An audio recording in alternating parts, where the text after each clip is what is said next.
What we're actually talking about now is, I mean, nobody knows more than Bill Belichick that injuries are a part of the game, right? He's been around it longer than darn near anybody, right? Going back to his days as a assistant way long ago. It's probably like 4.5 decades or something that Bill Belichick's been, maybe longer, 50 years perhaps. He's been in football in some capacity. Still don't want it. You still don't want the well-placed injuries. That's the one that's happening here. Inside Carolina is reporting that Austin Blaske has been lost for upwards of 2 months due to a non-contact foot injury suffered in training camp, according to multiple sources that told Inside Carolina yesterday. Their sources said the foot is broken and the 6-year senior is expected to miss the Tar Heels' opening games, though Blaske and the team are awaiting further evaluation and thus a full diagnosis. Again, all that reporting Inside Carolina. Hat tip. Here's the part that frustrates me. As a former athlete, even this would frustrate me at the time. Right? There are different injuries. And what I mean by that is you can't fight injuries as a whole, but you can hope they don't hit you in the parts that hurt.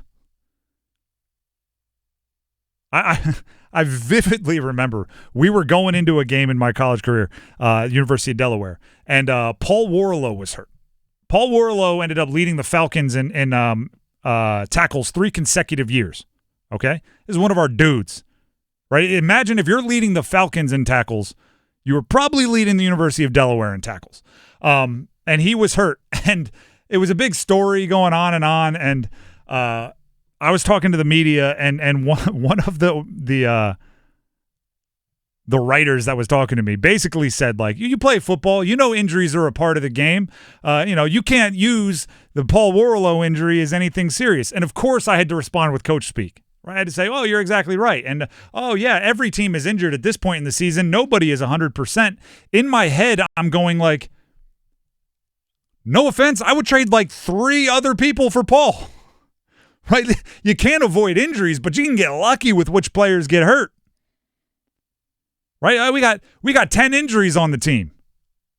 Oh, no. But you know what? They're all guys that had like qualified backups, or maybe some of them were backups themselves, or they don't play a position of great need in your scheme, whatever it is.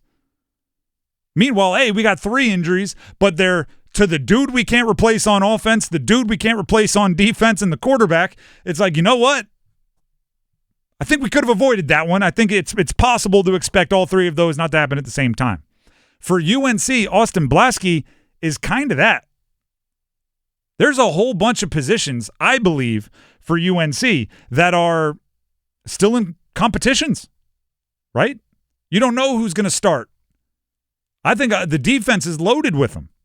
And because of that, you got multiple guys that are maybe ready, and if one of them got hurt, it would stink. But you have another guy that was in the competition anyway, ready to roll. Blaske is good.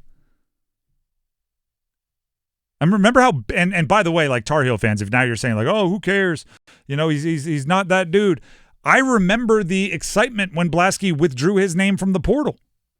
He and Aiden Banfield, who by my account is still healthy on the offensive line, but 2 guys hit the portal and then withdrew their name to come back, and there was jubilation. And I think that's correct, right? Because when you are installing a new offensive scheme, you want veterans. You want guys that have been around, guys that'll be calm out there and can help everybody else get in the right set.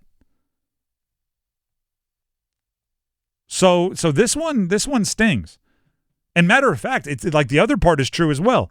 Again, according to Inside Carolina, been lost for upwards of 2 months. I have another part of the article here from Inside Carolina.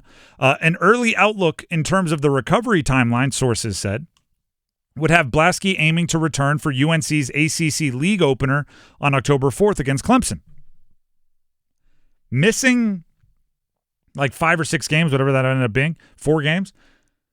If those were from like week 8 to 12, I don't think it would be as big a difference or as big a deal, right? Because then other guys would have been in the mix, but missing one of your veteran leaders on a new offense for the first part of the season is, again, you're not going to avoid injuries in total, but you can hope they don't hit you in the jugular. Nah, jugular's bad analogy here, because I don't think this is a death blow by any stretch, but this hurts.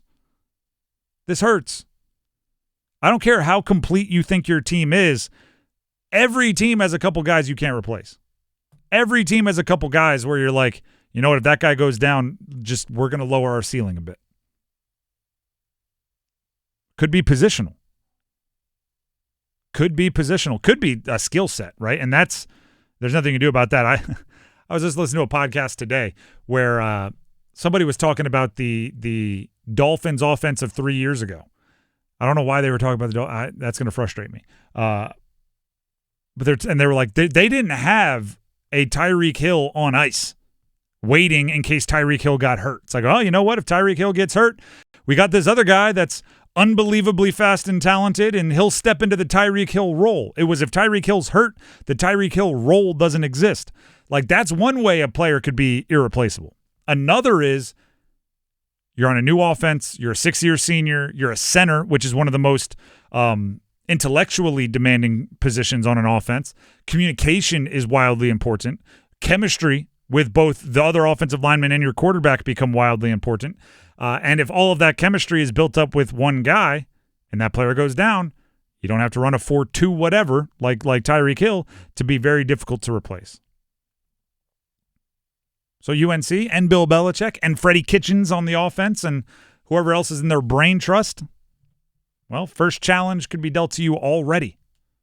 And then on top of that, and Bill Belichick has talked about this, he doesn't have preseason games. There are no scrimmages. So you can't even get whoever's next up a couple game reps. The best you can do is like good on good, 11 on 11 on a practice field somewhere, and you can't simulate game speed. So, big picture, what does this mean? I did this with Duke basketball this year, and I'm going to do this with UNC this year on the football field. Don't let me. I'm looking to all of you, which, by the way, I have a bone to pick with all of you in a second. Don't let me bail on UNC after 3 or 4 games. Right? I did this with Duke basketball because they were so young, and they were dealing with some injuries in the offseason and some guys coming back and all of these things. And then I looked at their schedule, Duke basketball, and they played like, I don't know, 4 of the top 10 teams in the league in the first 6 games, or in the country in the first 10 games. I forget what it was. And basically I just told all of you, don't let me bail on Duke basketball because they were my preseason pick to win it all. If they start like 3-3, I almost expect them to start like 3-3 because of all the challenges they had early on. Don't let me bail on UNC football after the first month of the season, because I think there's a lot of reasons that they should be much worse the first month than they will be at any other point in the season. And if you add this Blaske injury to it, it's just another reason. Learning a new system, new players, new everything. How does Coach Belichick run game day? How does all of it is just so new that I think there's going to be an on-ramp. And then on top of that, mix in a well-placed injury or two. Don't let me bail on them through the first month. If they're 2-2, something, or 3-2, I don't know what their schedule looks like off the top of my head. I know they start with TCU and then they get a pretty likely win the next week. But if they don't look good through the first month and I start going, oh, this team isn't what we thought it was going to be, I want somebody to text in or call in or Twitter in saying, no, I'm not going to let you do that.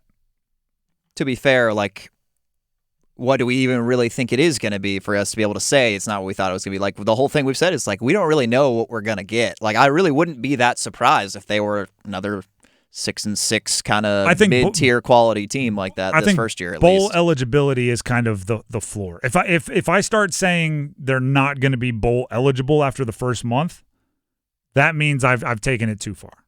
If I say they're going to win 8 games or something, you let me live. But if I'm starting to throw out like 4 wins as a possible 5 wins, then it becomes an issue. Secondly, while I was doing yard work over the weekend, I did a little self-scouting. Threw a couple of our shows on in the headset and the old ear pods so I could listen and see what we do well and what we need to get to work on the show. Is nobody going to tell me that when I meant Brenton Strange, I said Evan Ingram talking about the Jacksonville Jaguars offense? Y'all are supposed to be my checks and balances. Nobody wrote in and said Evan Ingram plays for the Broncos now.